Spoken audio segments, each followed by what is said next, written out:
Hi, today we're going to look at Professional Photography Semester A's Unit Activity 1, which is titled Basic Manipulation and Printing of Images. So here we go. All right, so in this activity you're going to produce images for a magazine. That's super important. The knowledge, you're going to use the knowledge that you've gained so far. It's fantastic. You're also going to print those images. All right, so that's our overview, and let's go through each step.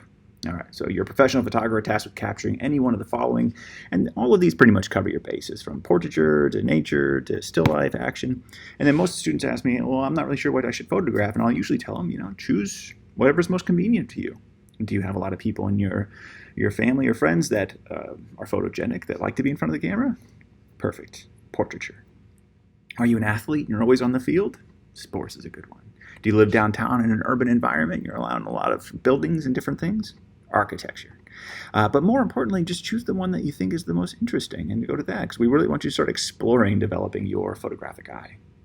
Okay, so for our purposes, I chose nature. So here are my nature photos. Ooh, nice. Oh, wow, yeah. Good photos, right? Okay, so the images will be printed in a magazine with page size A4. And I know you're going, what is A4? I'll explain that. And you have to have at least one single page image and a double page image. And you're like, what's a double page image? I'll explain that too. But for that, I'm going to actually include something here for you, and it is this. A standard sheet of 8.5 is 8.5 by 11. Now that's like this thing here. That same sheet of paper you've been given your entire life, and you think about, when you think about a sheet of paper, guaranteed it's 8.5 by 11. Super, super standard.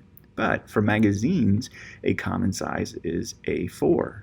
And A4 is a little bit different. If a normal sheet is 8.5, it's 8.25, which means it's a little bit not as wide. And it's 11.75 high, whereas in a standard it's 11. So it's a little bit taller. So it's a little taller and a little not as wide as a sheet of paper that you'd be accustomed to. And that's a pretty standard magazine page size, which we call A4. So that's what that means. And that's the size. Now, a single sheet of paper, and for our purposes today, I'm going to be using Photoshop. And so for our purposes, this is a single sheet of paper. And that is the single page image. That one right there. The double page really just means two of these side by side, and it looks like that. And we call that a spread, is when you have two sheets side by side, and the size of that is 16.5 by 11.75. And you're going, 16.5, where are you getting these numbers from? Well, if you were to take two of these sheets of paper and put them side by side, it is 8.25 plus 8.25, and that equals 16.5. The height doesn't change, right? Because I'm only just changing the width. So 16.5 by 11.75. So what you need to do is you need to create two documents. One is 8.25 by 11.75. The other one is 16.5 by 11.75. And I dropped this little guideline here just to show you where the center of the document was. And what this is this. It is, let's say that one, a spread. Like a magazine, when you open the pages, you can see two pages at the same time. That is a spread, or a double page, okay? Whereas in like this one here, also a spread, but this photo is just a single page photo. Okay, so you're going to be composing both of these things. So I'm using Photoshop. You can use any image editing tool that you like. A couple that are really, really nice online are called Pixlr.com, and there's another one called GIMP.com. Adobe is great too, and you can explore that one if you have it available. The nice thing about Pixlr is that it is cloud-based and free, meaning there's nothing for you to download. You can do it all on the website. GIMP requires a download, but also free. Okay, so I like this one. That's a good one. Also, if you use phone apps, there's a lot of phone apps that work just like this that can do exactly what you need to do for this assignment. But what you pretty much need to do is just create a new document and then size it in inches to the exact size you need, the width versus the height. So for our example, 8.25 by 11.75 would be the size that we would need for a single page. Okay? But I already made them. There we go. All right, let's go.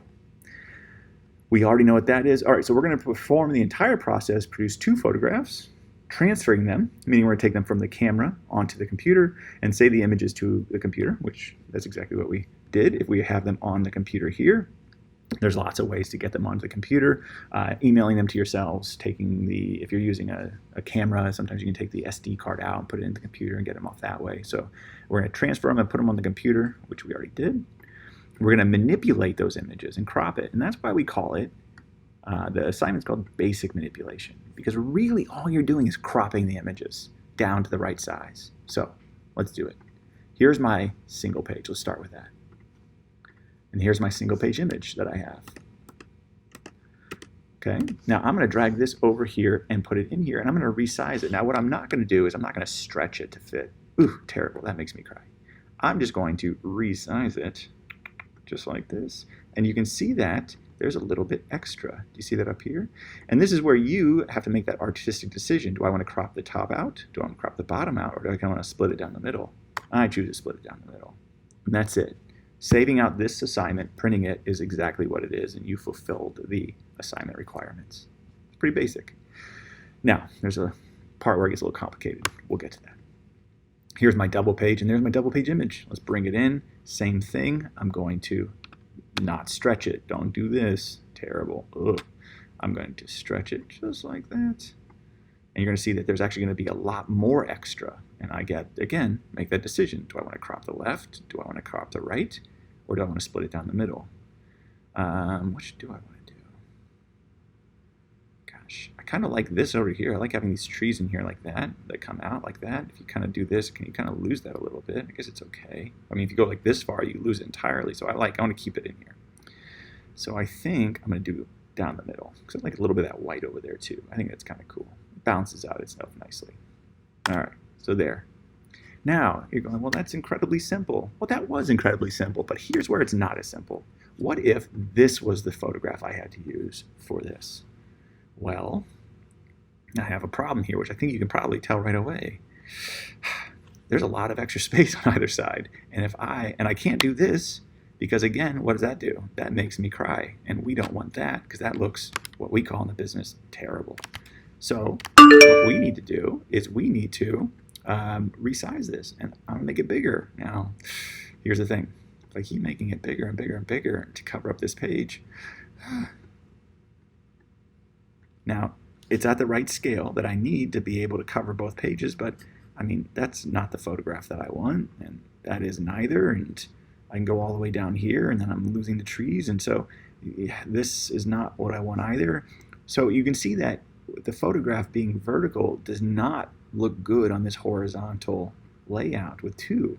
So you got to really think about, and a photographer would want to know on the front end, what is the photograph going to be used for? If I'm working for a magazine, I'd probably ask, is it going to be on a single page, or is it going to be on a spread? Because if it's a single page, I'm going to compose it like that. And if I know it's going to be for a spread, I'd compose it like that. So if I go over here to this one, and let's say I only had this one to work with. Oh, come on now. Well, I'm cropping some big parts of this photo out, which I don't want to have to do. You know, that's fine, you know, like, but it doesn't have the same feel when I have to get rid of so much.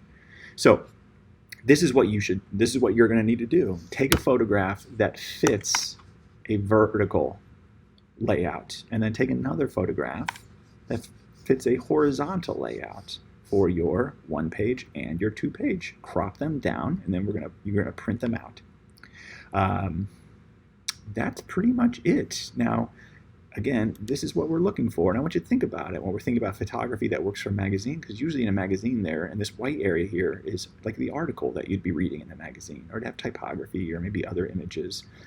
And then this would be the spread if I were to crop this image down to a single page versus a spread. So some photos do work fine. This would be an example of photos that don't really work well for having to go to the other orientation, okay? So one more time.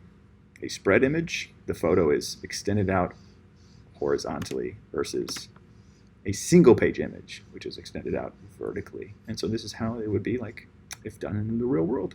Okay, so I hope that explains exactly what you're doing for this assignment, and then let us know if you have any questions. Take care.